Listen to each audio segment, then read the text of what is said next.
ഹമാസിന്റെ രാഷ്ട്രീയ തലവനായിട്ടുള്ള സലാഹ് അൽ ബർഹീദിനെ ഇസ്രായേൽ സേന വിദഗ്ധമായിട്ട് തന്നെ തട്ടിയിരിക്കുകയാണ്. വിഷയം ഒന്ന് മാത്രമാണ്.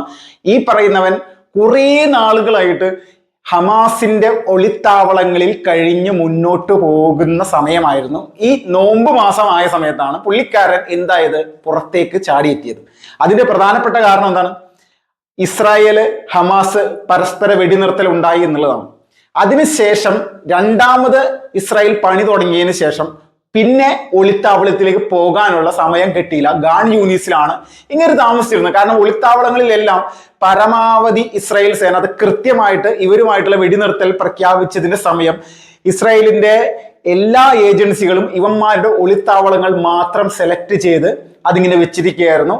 കഴിഞ്ഞ ദിവസം 400 ഹമാസിന്റെ ഭീകരവാദികൾ കൊല്ലപ്പെട്ട സമയം, അതിനോടൊപ്പം തന്നെ ഈ പറയുന്ന താവളങ്ങളും കൃത്യമായിട്ട് ഇസ്രായേൽ തകർത്ത് പൊളിച്ചടക്കിയിരുന്നു. ഇതിൽ അമേരിക്കയുടെ കൃത്യമായിട്ടുള്ള പങ്കാളിത്തവും കൂടിയുണ്ട്. അതുകൂടി നമ്മൾ മനസ്സിലാക്കണം. അപ്പോൾ ഇനി ബാക്കിയുള്ള ഹമാസിന്റെ തലവന്മാരെ കൂടി ഇല്ലായ്മ ചെയ്യുക എന്നുള്ളതാണ് ഇസ്രായേലിന്റെ പ്രധാനപ്പെട്ട ഒരു നടപടി. അതിന് പ്രധാനമായിട്ടാണ് ഈ രാഷ്ട്രീയകാര്യ തലവനെ തന്നെ തീർത്ത് കളഞ്ഞിരിക്കുന്നത്.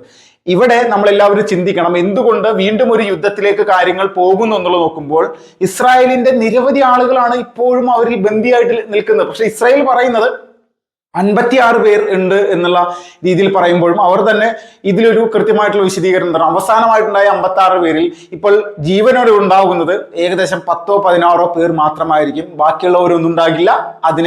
അവരെ പൂർണ്ണമായിട്ടും ഹമാസ് കൊന്നു കളഞ്ഞിട്ടുണ്ട്, ഹമാസ് ഭീകരന്മാർ ഇല്ലായ്മ ചെയ്തിട്ടുണ്ട് എന്നുള്ളത് തന്നെയാണ്. അപ്പൊ നമ്മളെല്ലാവരും ചിന്തിക്കുക, നമ്മുടെ രാജ്യത്തെ സംബന്ധിച്ച് ഈ ഇന്ത്യ മഹാരാജ്യത്ത് പോലും നമ്മുടെ രാജ്യത്തിന്റെ അകത്ത് പ്രവർത്തിക്കുന്ന ഭീകരവാദ ഗ്രൂപ്പുകളെ ഇല്ലായ്മ ചെയ്യുക എന്നുള്ള നടപടിക്രമങ്ങൾ കേന്ദ്ര സർക്കാർ അത് പ്രത്യേക രീതിയിലാണ് ചെയ്തത്. പക്ഷേ തൊട്ടടുത്ത രാജ്യത്ത് ഹമാസ് പോലെയുള്ള ഭീകരവാദ സംഘടന ഇസ്രായേലിലേക്ക് എത്രത്തോളം ആക്രമണം നടത്തുമ്പോൾ അത് കുറെ കാലങ്ങൾ ഇവർ ഇത് സഹിച്ച് നിന്നു. ഒരു പരിധിവരെയും തിരിച്ചടിക്കാറുണ്ട്. പക്ഷെ അവർ സ്വപ്നത്തിൽ പോലും ഇങ്ങനെയൊരു ആക്രമണം അല്ലെങ്കിൽ ഇങ്ങനെയൊരു പിടിച്ചടക്കൽ ഇസ്രായേലിന്റെ ഭാഗത്തുണ്ടാകുമെന്ന് അവർ ചിന്തിച്ചിട്ട് പോലുമില്ല. കാരണം ഇത് നമ്മളെ സംബന്ധിച്ച്, ഭാരതീയരെ സംബന്ധിച്ചും ഇതൊരു വലിയ ഉദാഹരണമാണ്. കാരണം പാകിസ്ഥാൻ നിരന്തരമായിട്ട് പല നുഴഞ്ഞുകയറ്റങ്ങളും പല പ്രശ്നങ്ങളും ഇന്ത്യയിലേക്ക് ഉണ്ടാകുന്ന സമയത്ത് കൃത്യമായിട്ടുള്ള തിരിച്ചടി കൊടുത്ത സമയത്ത് ഇപ്പൊ പ്രത്യേകിച്ച് വലിയ പ്രശ്നങ്ങളൊന്നുമില്ല. ആരും അധികം ഇങ്ങോട്ട് വരുന്നില്ല.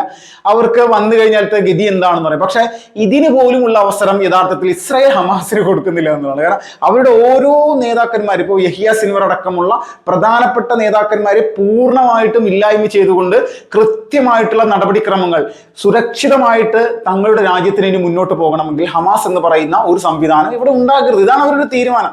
ഈ തീരുമാനമാണ് യഥാർത്ഥത്തിൽ ഭീകരവാദ സംഘടനകൾക്കെതിരെ ഏത് രാജ്യവും എടുക്കേണ്ടത്.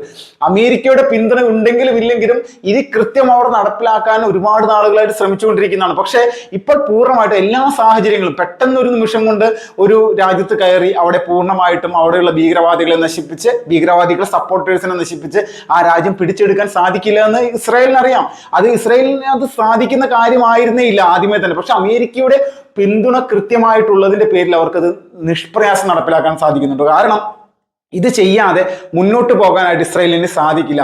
ഇസ്രായേൽ എന്താണ്, ഏത് ആശയമാണോ അവിടുത്തെ ജനങ്ങളുടെ ഉള്ളിലേക്ക് ആ രാജ്യം പകർന്നു നൽകുന്നത്, അത് യഥാർത്ഥത്തിൽ സുരക്ഷിതത്വം എന്ന് പറയുന്ന സംവിധാനം തന്നെയാണ്. ആ സുരക്ഷിതത്വത്തിന് പൂർണ്ണമായിട്ടും എവിടെയെങ്കിലും ഒരു ഭംഗം ഉണ്ടായി കഴിഞ്ഞാൽ അവിടെ അതിനെ ക്ലിയർ ചെയ്ത് മുന്നോട്ട് പോകാനുള്ള ഉത്തരവാദിത്വം അവർക്കുണ്ട്. അതവർ കൃത്യമായിട്ട് നടപ്പിലാക്കാനാണ് ശ്രമിക്കുന്നത്.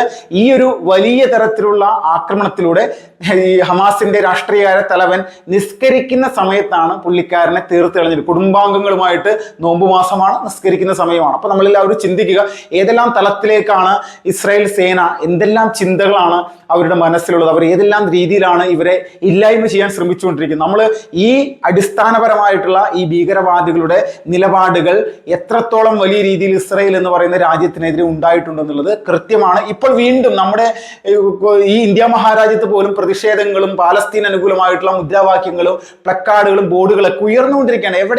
എന്താണ് ഇപ്പോൾ പ്രശ്നം? ഇപ്പൊ കഴിഞ്ഞ ദിവസമാണ് പോണ്ടിച്ചേരിയിൽ ഒരു കേന്ദ്ര സർവകലാശാലയുമായി ബന്ധപ്പെട്ടുണ്ട്. അവിടുത്തെ വിദ്യാർത്ഥി സംഘടനകൾ ഒന്നിച്ചു നിന്നുകൊണ്ടൊരു ഫുട്ബോൾ മത്സരം സംഘടിപ്പിക്കുന്നുണ്ട്. ഈ ഫുട്ബോൾ മത്സരത്തിൽ വലിയ തരത്തിൽ നിരന്നു നിന്നുകൊണ്ട് പാലസ്തീൻ അനുകൂലമായിട്ടുള്ള മുദ്രാവാക്യങ്ങൾ വിളിച്ചുകൊണ്ട് ബാനറുകളൊക്കെ ഉയർത്തിപ്പിടിക്കുന്നു.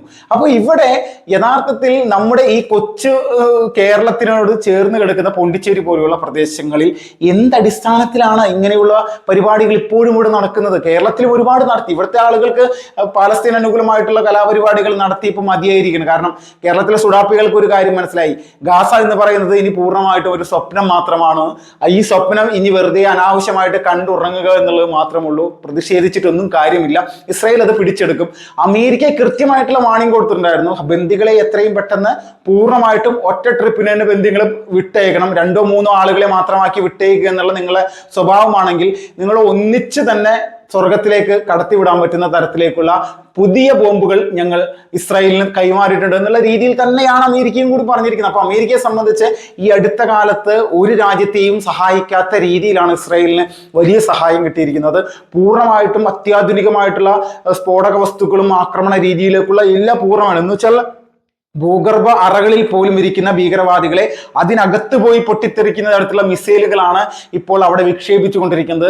വലിയ രീതിയിലുള്ള കാഷ്വാലിറ്റിയാണ് യഥാർത്ഥത്തിൽ ഇസ്രായേൽ ഉണ്ടായിക്കൂടുക, അതൊരു സംശയമില്ല. അപ്പൊ ഇങ്ങനെ ഒരു സാഹചര്യത്തിലേക്ക് ഇസ്രായേൽ ഗാസ എന്ന് പറയുന്ന പ്രദേശത്ത് ഇങ്ങനൊരു സാഹചര്യം ഉണ്ടാകുന്നുണ്ടെങ്കിൽ അതിന്റെ പ്രധാനപ്പെട്ട കാരണക്കാര് ഹമാസ് എന്ന് പറയുന്ന ഒരു തീവ്രവാദ സംഘടന തന്നെയാണ്. ഈ തീവ്രവാദികൾ ഇനി എത്രത്തോളം വലിയ രീതിയിൽ ഗാസയിൽ കിടന്ന അഭ്യാസം ഉണ്ടാക്കാൻ നോക്കിക്കഴിഞ്ഞാലും അവിടെ പൂർണ്ണമായിട്ട് അതിനൊരു അവസാനം ഉണ്ടാക്കിയെടുക്കുക എന്നുള്ള നിലപാട് തന്നെയാണ് ഇസ്രായേൽ എടുത്തുകൊണ്ടിരിക്കുന്നത്. അപ്പോൾ ലോകത്ത് ഭീകരവാദ രാജ്യങ്ങൾക്ക് ഒരു മാതൃകയായിട്ട് ഓരോ ദിവസവും ഇസ്രായേൽ മാറിക്കൊണ്ട് ഇത്ര ദിവസമായിട്ട് ഏതെങ്കിലും ഗൾഫ് രാജ്യങ്ങൾ, അറബ് രാജ്യങ്ങൾ ഇതിനെതിരെ ശക്തമായിട്ടുള്ള പ്രതിഷേധവുമായിട്ട് ഉയർന്നു വരുന്നത്. കാരണം അവർക്കറിയാം അവരുടെ രാജ്യത്തിന് പോലും സുരക്ഷാ ഭീഷണി ഉണ്ടാകുന്ന തരത്തിലുള്ള ഒരു ഭീകര സംഘടനയാണ് ഹമാസും ഹമാസിന്റെ കൂട്ടാളികളും ഹിസ്ബുള്ളയും അടക്കമുള്ളവർ. ഇവർക്ക് സപ്പോർട്ട് ചെയ്യുന്ന രാജ്യങ്ങളുടെ എല്ലാം അടിസ്ഥാനപരമായിട്ടുള്ള അവസ്ഥ ദയനീയമാണെന്നും ഇനി ഇവർക്ക് സപ്പോർട്ട് കൊടുത്താൽ അമേരിക്കയുടെ പ്രസിഡന്റായിട്ട് ബൈഡൻ അല്ല ഇരിക്കുന്നത്, അത് ട്രംപ് ആണെന്നും ട്രംപിന്റെ സ്വഭാവം ഏത് സമയത്താണ് മാറുക എന്നുള്ളത് ഈ പറയുന്ന അറബ് രാജ്യങ്ങൾക്ക് കൃത്യമായിട്ട് അറിയാം. അപ്പൊ ജൂതന്മാരെ തൊട്ട് കഴിഞ്ഞാൽ അമേരിക്കയുടെയും ട്രംപുടെയും, അപ്പൊ അതിലൊരു തർക്കമില്ല. അപ്പൊ പൂർണ്ണമായിട്ടും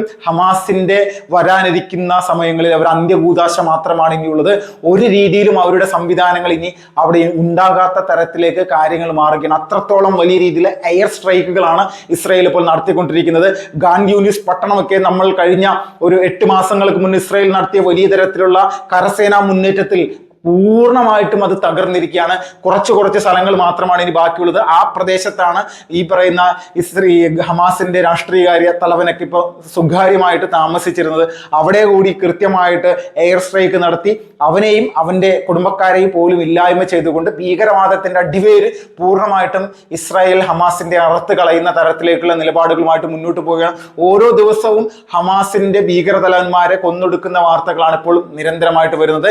കൂടാതെ കേരളത്തിലെ മാധ്യമങ്ങൾ ഒരുപാട് കിടന്ന് കരഞ്ഞുകൊണ്ടേയിരിക്കുന്നുണ്ട്. ഇസ്രായേൽ വീണ്ടും ഹമാസുകാരെയും പാലസ്തീൻകാരെയും ഇല്ലായ്മ ചെയ്യും, അതിനു വേണ്ടിയിട്ടുള്ള ഒരുപാട് തന്ത്രങ്ങൾ അവർ മെനയുകയാണ്. അതിനു വേണ്ടിയിട്ടുള്ള റെസ്റ്റ് മാത്രമാണ് ഈ കഴിഞ്ഞ കുറച്ച് ദിവസങ്ങൾ അവർ കൊടുത്തത്. പൂർണ്ണമായിട്ട് ഹമാസിനെ ഇല്ലായ്മ ചെയ്യുന്നത് വരെ ഇസ്രായേൽ എന്ന് പറയുന്ന രാജ്യം ഇനി ഇതുപോലെയുള്ള എയർ സ്ട്രൈക്കുകൾ തുടരും. അവർക്ക് സപ്പോർട്ടായിട്ട് അമേരിക്കയുണ്ട്. ഇങ്ങനെ പറഞ്ഞ് കരയുക എന്നുള്ളതല്ലാതെ ഒരു തരത്തിലുമുള്ള പ്രയോജനവും കേരളത്തിലെ മാധ്യമങ്ങൾക്കോ അല്ലെങ്കിൽ മാധ്യമങ്ങൾ സപ്പോർട്ട് ചെയ്യുന്ന അല്ലെങ്കിൽ ഇവിടുത്തെ സുഡാപ്പികൾക്ക് ഉണ്ടാകുന്നില്ല. നിങ്ങൾ പ്രതിഷേധിക്കും തോറും വലിയ തരത്തിലുള്ള ആക്രമണങ്ങൾ ഇസ്രായേൽ നടത്തിക്കൊണ്ടിരിക്കുകയാണ്. ഒരു തർക്കവുമില്ല.